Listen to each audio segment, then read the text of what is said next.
And it is 10 o'clock, so I want to honor everybody's time and welcome you to this last of these 3 initial webinars.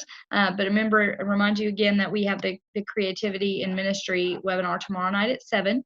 But this one is Getting Online Giving Online, and Todd Burris and Megan Rugg will be our primary presenters today. So we're grateful to have all of y'all with us. So hopefully this will help demystify some of this process and get some of your questions answered. So I'm going to turn it over to Todd now for leading us. Thanks, Michelle, and thanks everybody for joining us. It looks like we've got a good crowd online. So I wanted to start with just kind of an overview of what we're going to talk about, and then some ideas and thoughts that may be a little bit different than what you typically think about with e-giving. So first of all, as we're living into this new normal, whatever that may be, we're trying to find more creative ways for giving with people not being present and not able to give through the offering plate. One of the ways of doing that is direct automatic drafts. Many of our churches are already set up with that, but that's not typically what we think of as e-giving. We typically think e-giving around somebody logging into a website and putting in a credit card or a debit card, and those we will get to. But I want you to think, and I highly recommend that if your church doesn't already do some form of automatic draft, you need to set up that system. I know my church in Conway I would say probably 2/3 of all the money they receive, maybe closer to half, is through that draft system, which is very easy to do. Most banks have that capability. You would have to contact your local bank to be able to set that up. And then you just need a simple form signed by the congregant that says, I authorize this United Methodist Church to draft this amount on this date of every month. And then you have either a canceled check or just the routing number and the account number. That's the primary way most churches need to start this process. And then we get into the other ways, which is more of kind of specialty giving. So if outside of the tithe, if you wanted to give to a food pantry or any of your specialty ministries, these e-giving options may be a better option. Megan's going to talk a little bit about requirements and really kind of maintaining our controls, which can be a problem if you're not really watching out for those controls. I know she's run into a couple of problems. Most of those quick Cash App and Venmos are not really designed for this, and she's going to talk a little bit more about that and other considerations. So Megan? All right, like Todd said, I'm just going to go through some things to think about as you're selecting an e-giving vendor. First, some requirements that you just really need to keep in mind. First of all is the process. So we need to make sure that we have good financial controls throughout the giving of funds through the vendor, all the way to your bank statement, to recording it on the financial statements. We need to make sure that there's segregation of duties. If in recording the transaction, or verifying transactions online, even verifying that the deposits from the vendor are made to your bank account. Those are all things you need to think about, and this will most likely be a brand new process outside of what you're already doing for your offerings through check or cash on Sunday morning. So this is definitely something you need to develop when you implement your vendor. Not on the back end. It has to be in place now, just to protect the funds of your members and make sure that those are all recorded properly. Second,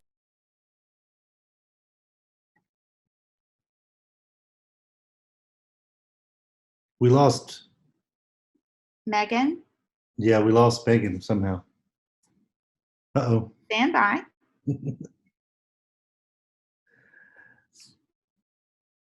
I think her computer was acting up earlier, and so. Her computer restarted. She's going to sit in my desk. Okay, thanks. Yep. I'm back. Second is just making sure that the vendor is payment card industry compliant. This should be a requirement for all vendors that are taking payments, credit card payments and things like that. But just ensure that that is something that these vendors are doing. They should be having independent audits of their company's processes, and you need to do that to make sure that all the credit card information that they're holding from your members are secure. Some considerations just for the local church is, of course, first, the cost of the vendor. Be sure to ask about per transaction cost as well as monthly cost, or I've seen some that even have a setup, an initial fee to set up these vendors. So just make sure that you're aware of all the cost up front and you're not surprised on the back end. There are some vendors that will give the giver an option to cover the fees when they make their payment. So if they were going to contribute $50 to your church, they could click an option that says, and cover my 3% fee. So they're paying for the fee for you instead of it coming out of the church's receipts. I think that's a really good option. Another is a consideration for the local church is the reporting. You do want to make sure that you have all the information from your member, so you know who contributed the funds and who to send statements to at the end of the year, as well as a report that can tell you the fund designation. So if a member gave just to unrestricted funds, you know that. If they gave to your food pantry, you can separate those funds out and record them differently. So you just want to make sure that you have those reporting options available with the vendor.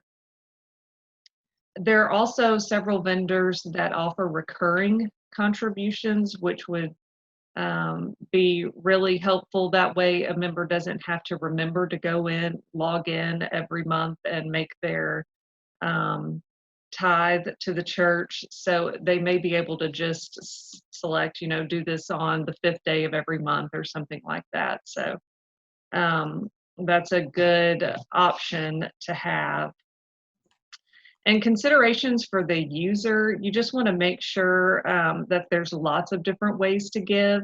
Some of these vendors will offer text to give, they'll offer an app or an online option. I think it's nice to have all of those as options. And then just the ease of use.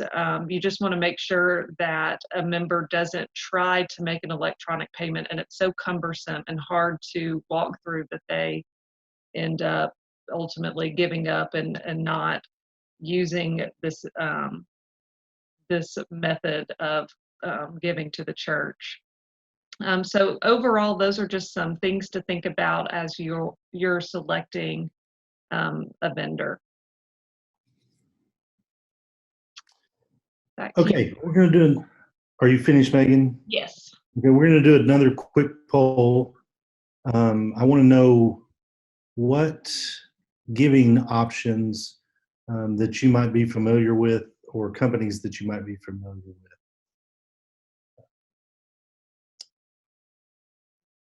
Several of them have been mentioned in the comments section already. Oh, great, we've got a good variety.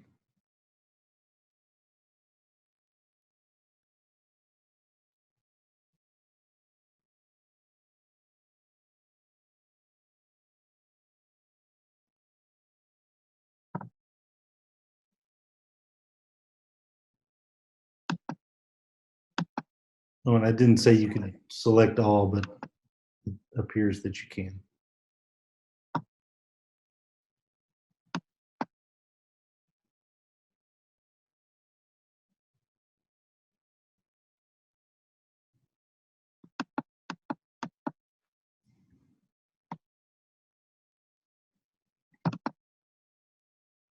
We can't see. So I don't have to show it. Okay. Very close.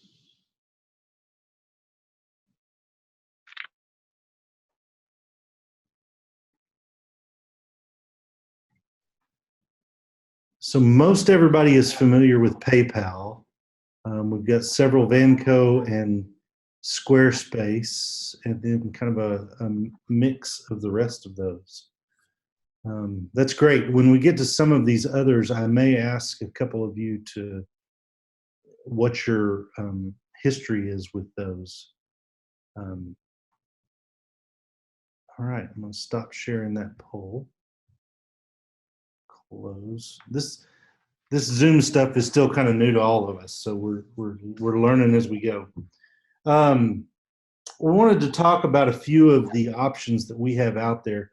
The first one I want to talk about is Vanco, because that's the one we use. It's the one that's was recommended and is recommended by GCFA.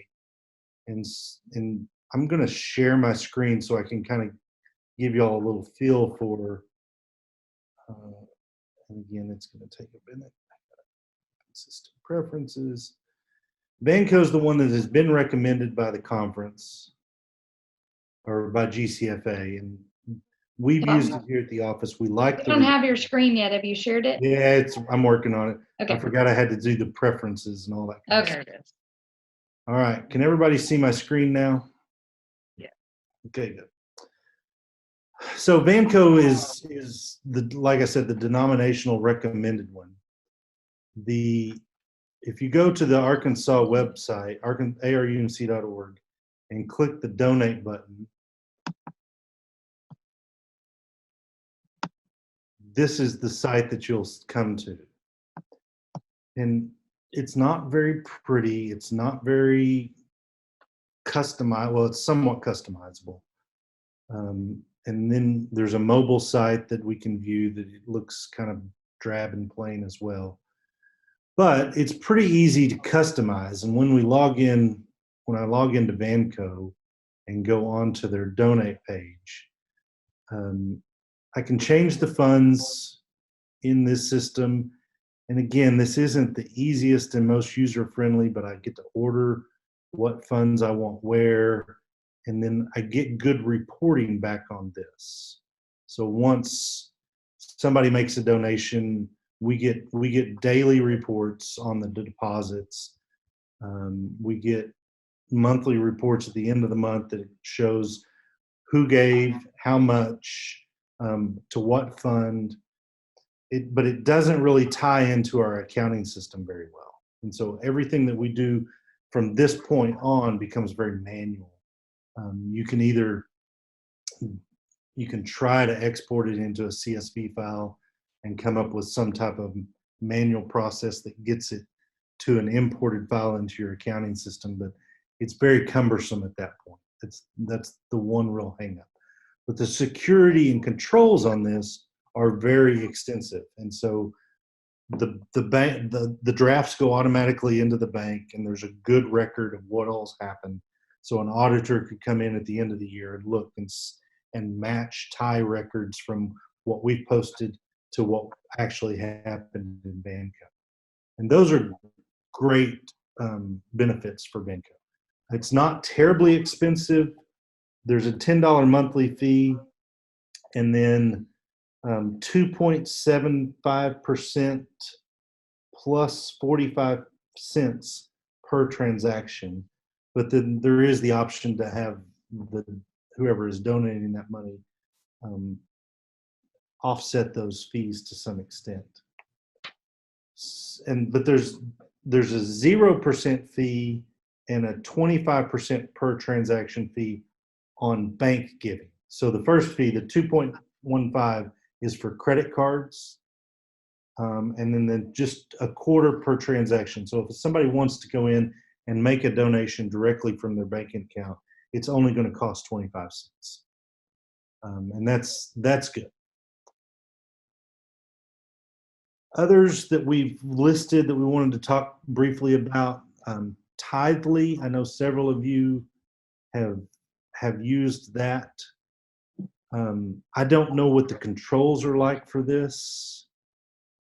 There is a $0 per month option for zero setup costs. This is your smaller, much smaller items. I believe 2.9% for credit cards plus 30 cents, and then for bank is 1%. So Vanco is much cheaper in the long haul, especially if you're getting bigger type donations. Other options, Planning Center Online, which was one that's intriguing. I know my church uses it to actually do planning of events and for people to play in the praise band. There's a small monthly fee for that one, about $14 a month, but there are free plans. So you have a free plan, you have up to 10 monthly donations, which might be a good amount for a smaller church. For $14 a month, you can get up to 100 monthly donations. Again, that's a pretty good, and you can turn off all these others and just do the giving option. So it would be $14 a month. You're still going to have transaction fees with that. With Planning Center Online, 2.15% for credit cards plus 30 cents, and then also the 0% plus 25 cents for transaction giving for the bank giving. So I see we've got some chats. Do we want to answer some questions real quick? We're okay. Okay. Yeah. Also, I didn't talk about PayPal, and PayPal is one that scares me a little bit because it's used so much with eBay, and a lot of people have some negative connotations with it because of something that might have happened with eBay. I don't know what the controls are like behind the scenes. We used to use it. We stopped using it because the reporting for us was not enough. We didn't know what money was supposed to go where, and we knew who gave the money, but we didn't necessarily know if it was designated for a particular fund, and that's very critical, especially in our local churches. If money is given, it needs to be and designated. We need to honor that designation.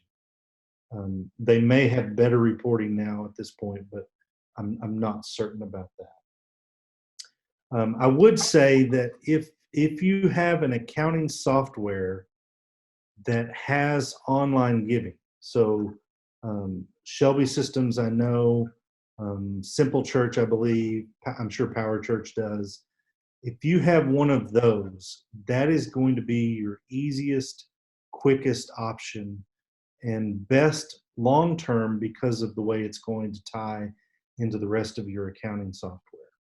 If you're in a smaller church, some of these other options may fit for you because you don't really have software that tracks all that giving on a regular basis. You may just use a spreadsheet. You have to do it manually anyway. So I would recommend you stick to your accounting software if you can. And I'm going to stop sharing my screen so I can. We have a question. Yes. So Jacob Lynn has said that he got on the Vanco website and it shows a higher fee structure than what you mentioned. Yes, their basic fee, $10 a month, $275 plus $45 for transaction. And then mobile's an additional $5 a month.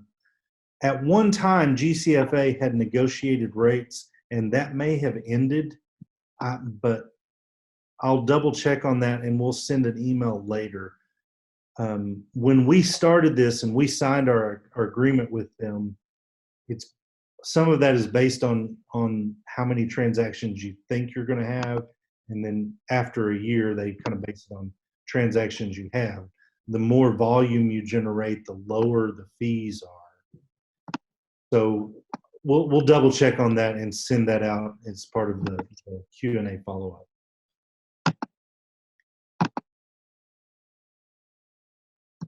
Other questions?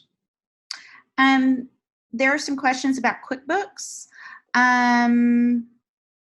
Best platform for use for accounting software when you already have QuickBooks in place. I'm not certain about that. That's something we'll have to look at. Megan, did you run into any of that when you were looking? I haven't seen anything for QuickBooks, but I can do some research on that. Yeah, I suspect PayPal will tie into QuickBooks pretty easily, and QuickBooks may have kind of pay online structures that would tie in as well. But we'll do some double checking on that. Everyone, I'll let you know that when you signed in, you put in an email address, and that's specifically so that we can contact you after this webinar to answer any questions that we can't answer live, and then also to prepare a FAQ for you. So we're collecting all of your questions, and if we can't answer them, we will be in touch with answers to those. And also, we'll put the FAQs on the course, so you'll be able to find them there as well. What other questions does everyone have? This is your chance to ask Megan and Todd. We will say Megan hopped over and checked the Vanco rates, and we show them the same as what Todd presented under the faith-based option for pricing, which is where you want to look, with the exception of the ACH processing rate. That one is a little bit higher because, Todd, I think you mentioned that there was no fee. Yeah, I read it online. And it's actually, yeah, it's 1%. Plus a 45-cent transaction fee. And that's for churches with less than $20,000 a month in donations. Yeah. There is a $10 monthly fee. And a $10 monthly fee, yes. We had a really good question a few minutes ago from Chris Wright. How does online automated draft giving get reported in Vital Signs? And I'm not familiar with Vital Signs reporting, so we'll have to double check on that as well. Okay. So I know whenever we just checked our online giving every week, just like we did our, when we counted the plate, we would check our online giving, and we included that in the total. As amounts that were given that week. So we reported that in our Vital Signs numbers for what was given that week. Another question from Todd Paul. If they have a tax ID number but not a 501c3, will that still qualify them for faith-based options with vendors? So yes, all churches are automatically 501c3s. All United Methodist churches, I should say. So if you have your tax ID number, you need to log into umgroupruling.org, and I'll type that in the chats here in a minute. You put in your tax ID number, and GCFA will actually send you a letter saying that you are part of the United Methodist Church's group ruling, which basically classifies you as a 501c3, and then you can log in with GCFA. The original GCFA or Vanco sign up with GCFA included a church number, a GCFA number, that gave you these group rates, and it kind of bypassed some of that.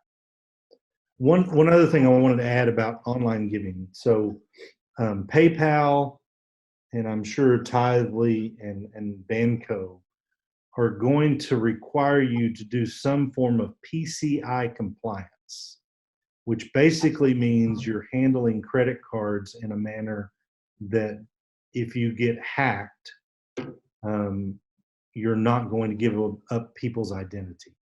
I know Shelby Systems actually has a scan where you put in your domain name and from your local computer, and they scan to see if you have any vulnerabilities that would cause that to be non-compliance.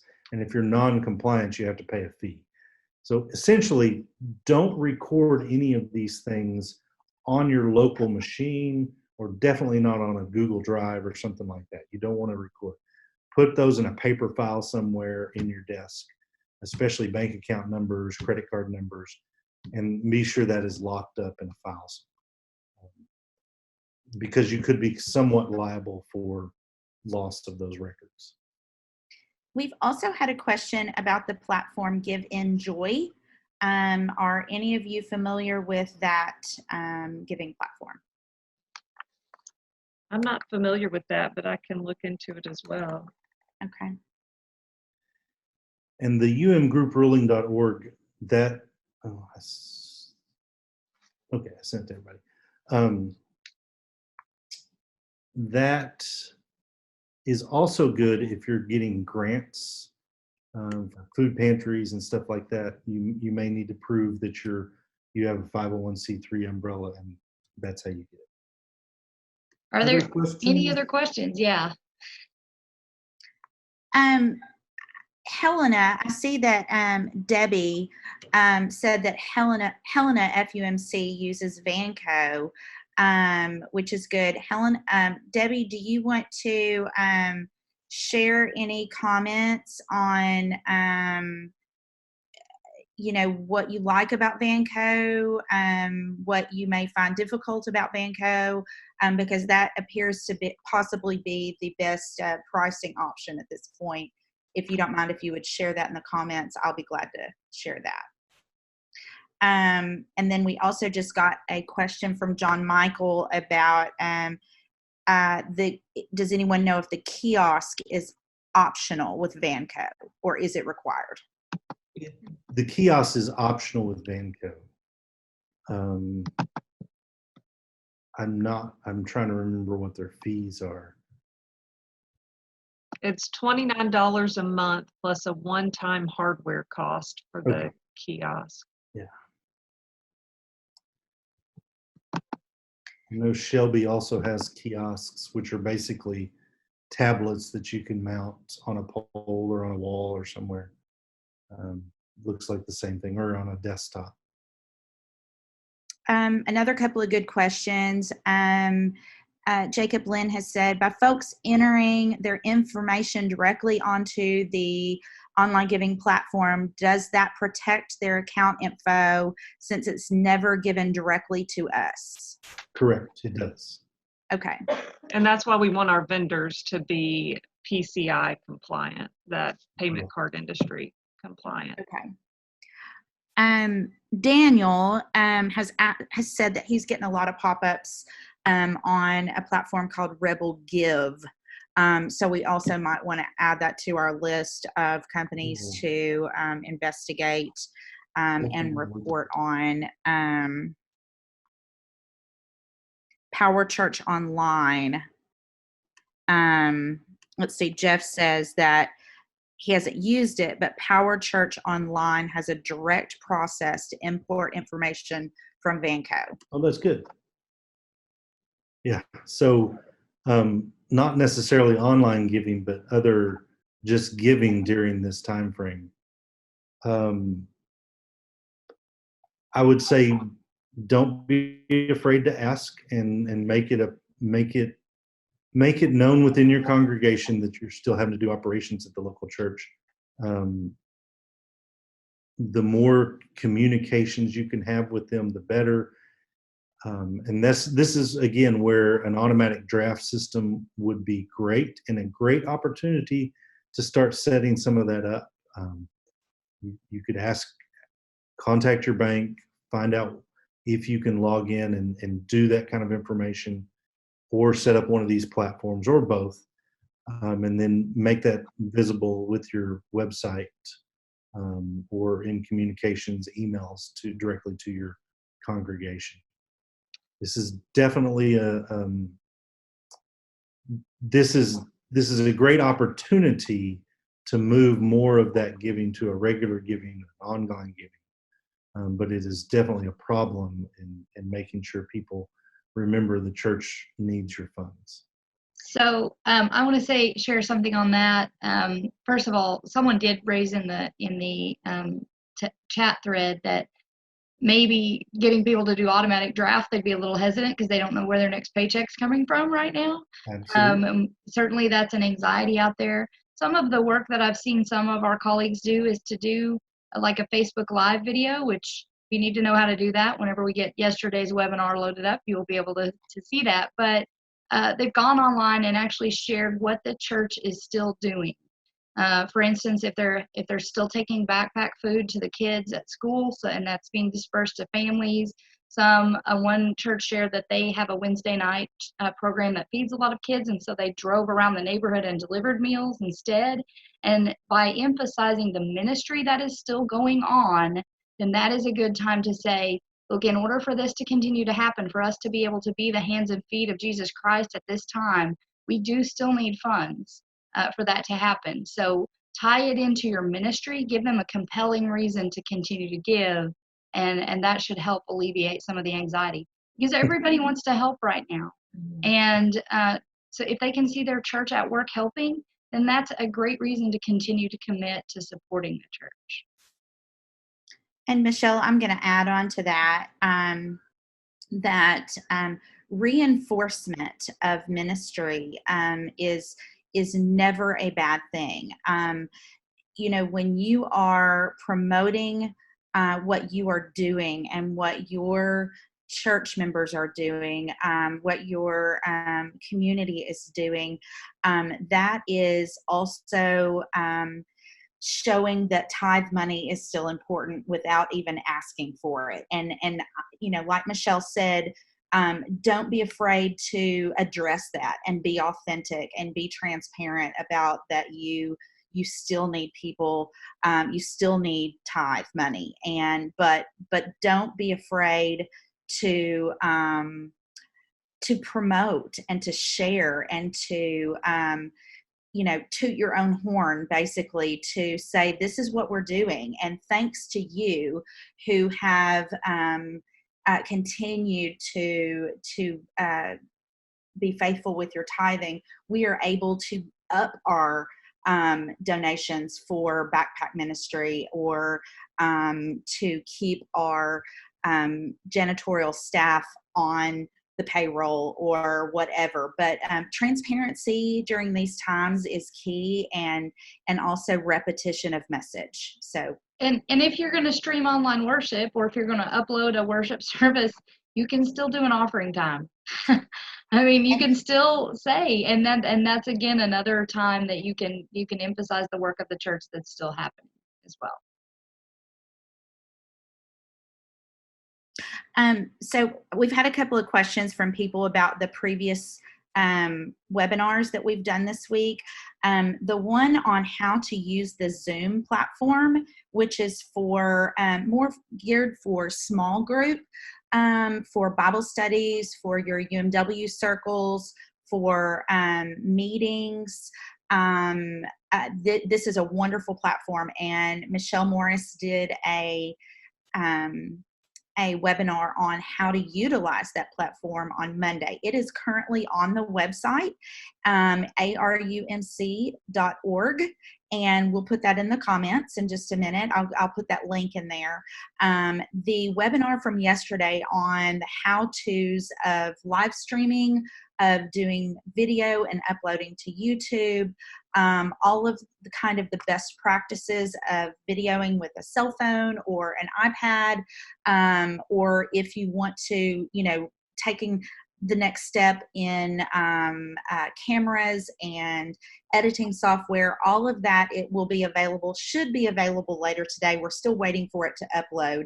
And then this webinar should be on the website today as well. We've had other conferences that are that do not have the communication staff that we are blessed to have, who are also reaching out to us for us to share these links with them so that they can share it with their conferences. So trust me, we're working as hard as we can to get these uploaded so that we can share with our connection as well as others. Yeah, and they will also be cut up and on the course system, which you find at arumc.myabsorb.com. The difference there between the video on YouTube versus on course is that course will be cut into subjects. And so if there are just particular subjects that you need to go see, you'll be able to determine where those are and just watch those clips from that site. Whereas the YouTube one will run the whole 1 hour long webinar. So that's a little bit of the difference of how they will be presented. Also, the course will have access to the FAQ pages and any other resources that we have that we can load up for you. Those will be available on the course page as well. Right. We've had some folks ask about the donation button on Facebook. I have a clergy colleague that shared some information with me yesterday. He tried to do that, and he's having to clear the hoops to prove that he's a nonprofit. Yes. And so for now, he has it set up as a sell option. You want to buy something, but they're in the process of. It'll take a little bit of time, I know, to clear all of that, and I'm sure they're probably backed up on that right now to clear your nonprofit status. But any other thoughts on Facebook donation buttons? I think that's where that group ruling letter would come in handy. I think you'll need to provide that to Facebook to prove that you're a nonprofit. Yeah, and I'd recommend all churches do that if you haven't already, just so you have that on file. We used a Facebook donate earlier this year for a online giving campaign, and it seemed to work well. Was that because we are a conference, or No, it works great for if we're only doing one designation of giving. So Right. if you're only giving to a food pantry or the church, or what we used, I think, was for 200,000 reasons. Right. It was very specific. What's not allowed with Facebook, and once you've gone through the hoops, and there are several, and it took us probably a good 2 or 3 days, I think, to get everything to Facebook and approved. What they're not able to do is to divide up a check. And so say somebody gives $500 and they want 100 of that to go to a building campaign, and then they want $30 to go to a memorial fund. They're not able to communicate that directly to you. All we see is the record of $500. Okay, I think we've got our work to do with some Q&A follow-up, and we will get that sent out. Anybody that has more questions that they didn't bring up, please email Megan or myself, or even Michelle and Amy, and we will add that to this document going forward, along with some more links as to where to get more helpful information. So thanks everybody for joining us. Yeah, there's Megan's email address. Ours are also on the website as well. And we will be in touch. Stay home, stay safe.